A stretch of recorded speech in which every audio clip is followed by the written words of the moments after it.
ओम बंधुकांचन निभं रुचिराक्षमालां पाशाङ्कुशौजवरदां निजबाहुदण्डै बिभ्राणमिन्दु सकलाभरणं त्रिनेत्रम् आरदाम्बिके मनशं वपुराश्रयामि। नमस्कार, स्वागत है आपका आचार्य वाणी में। मैं आचार्य डॉक्टर विक्रमादित्य आपके साथ हूँ और आज का मेरा विषय जो है वो रहेगा कर्क राशि वालों के लिए बृहस्पति का वक्री होने से क्या प्रभाव उत्पन्न होगा। देखिए, ग्रहों का वक्री होना, मार्गी होना, ये तो एक स्वभाव का योगी है। जब समय चलता है तो बृहस्पति महाराज कभी कभी वक्री होते हैं और हर राशि में करीब करीब जिस प्रकार से वक्री होने की स्थिति आती है और 4-4 महीने बाद, 5 महीने बाद बृहस्पति एक बार वक्री हो ही जाते हैं। कई बार अतिचारी बृहस्पति होते हैं तो पूरी राशि एक बार में निकल जाते हैं बाहर के बाहर पूरा का पूरा। लेकिन अभी जिस प्रकार से बृहस्पति का योग चल रहा है, वो बृहस्पति महाराज जो योग बना रहे हैं वो विशेष तौर पर कर्क राशि वालों के लिए मेष राशि में चलते हुए, यानी आपके दशम भाव में जिस प्रकार से चल रहे हैं बृहस्पति महाराज, चाहे हम कर्क लग्न की बात करें चाहे कर्क राशि की बात करें, तो दशम भाव दोनों से समझते हुए कार्य करना चाहिए आपको। आपके कुंडली के अनुसार से जब यदि हम बात करें आपकी राशि के अनुसार से कर्क राशि वालों के लिए, तो बृहस्पति महाराज आपकी राशि के अनुसार से छठे भाव के और भाग्य स्थान के स्वामी हैं। छठा भाव रिपु भाव, शत्रु वाला भाव, बीमारी वाला, रोग इत्यादि का भाव, और साथ साथ भाग्य का प्रभाव भी उत्पन्न करता है, क्योंकि भाग्य के स्वामी भी बृहस्पति बन जाते हैं और वो विशेष तौर पर स्वामी होकर दशम भाव में इस वक्त चल रहे हैं। अब दशम भाव में बृहस्पति कई प्रकार से आपके लिए बड़े शुभ हैं। लाभ के योग बनाने वाले होते हैं दशम भाव वाले, समाज में यश देने वाले होते हैं विशेष तौर पर, और पूर्ण सुख, परिवार में माता पिता को भी पूर्ण सुख प्राप्त कराने के योग देते हैं। लेकिन इन दिनों बृहस्पति का परिवर्तन जब से हुआ, यहाँ पर बृहस्पति के साथ राहु की युति लगातार चल रही है। जब बृहस्पति महाराज यहाँ आए 4 महीने 5 महीने पहले, तब से उससे पहले से ही 1 साल से राहु महाराज यहाँ चल रहे थे और ऐसे में राहु के साथ युति होने के कारण से बृहस्पति का पूर्ण फल, अच्छा फल जो हमने आपको बताया अभी, चाहे वो लाभ का हो, मित्रों से लाभ का हो, समाज में यश का हो, सुख का हो, वो नहीं होने दिया उन्होंने। उसमें कहीं ना कहीं कुछ ना कुछ प्रभाव राहु महाराज लगातार उत्पन्न रहे, क्योंकि राहु की युति बृहस्पति के साथ जब हो जाती है तो गुरु चांडाल योग, गोचर में गुरु चांडाल योग इस वक्त चल रहा है और वो आपके दशम भाव में बना हुआ है। जिस प्रकार से यश का भाव, राज्य का भाव, मान सम्मान का भाव, पिता का भाव ये माना जाता है, वहाँ पर जो प्रभाव उत्पन्न कर रहा है। तो ऐसे में बृहस्पति महाराज का जो प्रभाव पड़ रहा है उसमें अब परिवर्तन का योग चल रहा है।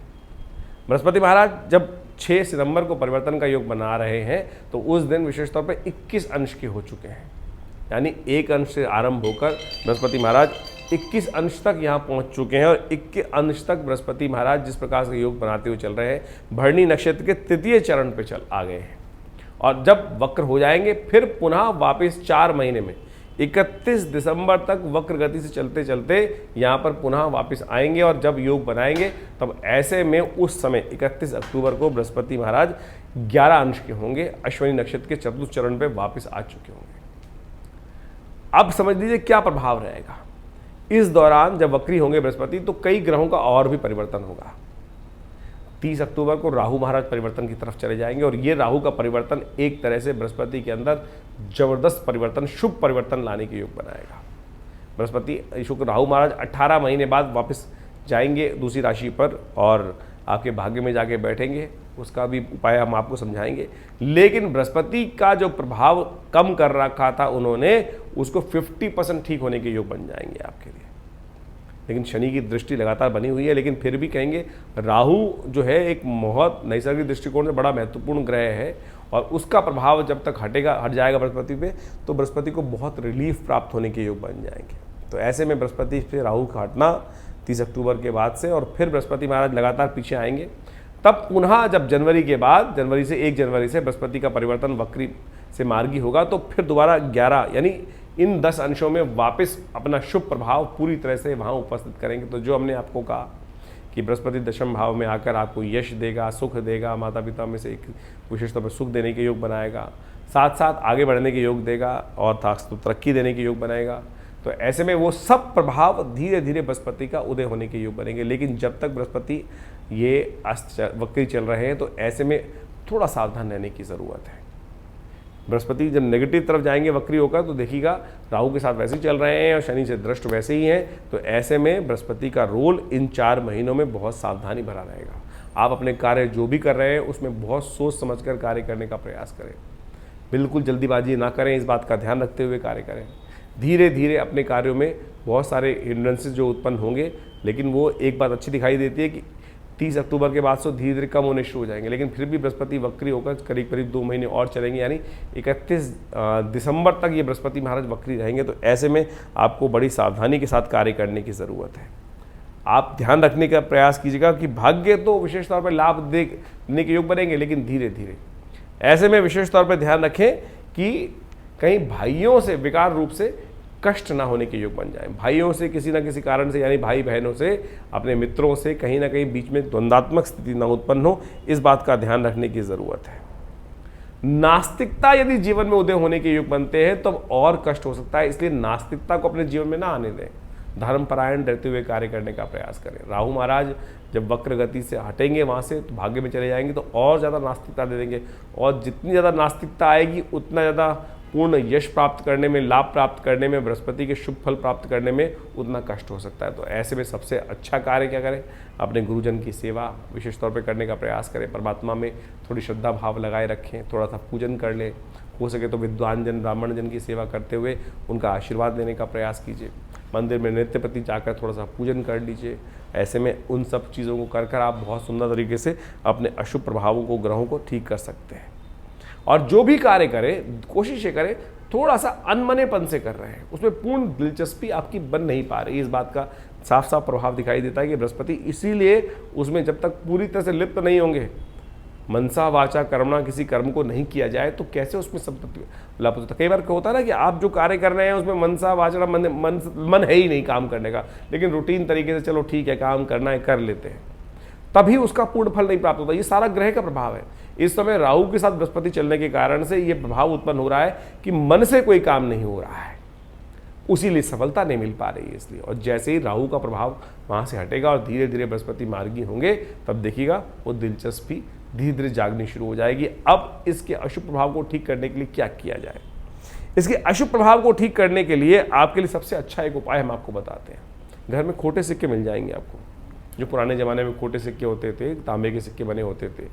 जब भी नदी से निकले तो कोशिश करें ओम ग्रांग ग्रींग ग्रोंग से गुरुवे नमः इस मंत्र का जप करते हुए उसको चलते पानी में प्रवाहित कर दिया करें।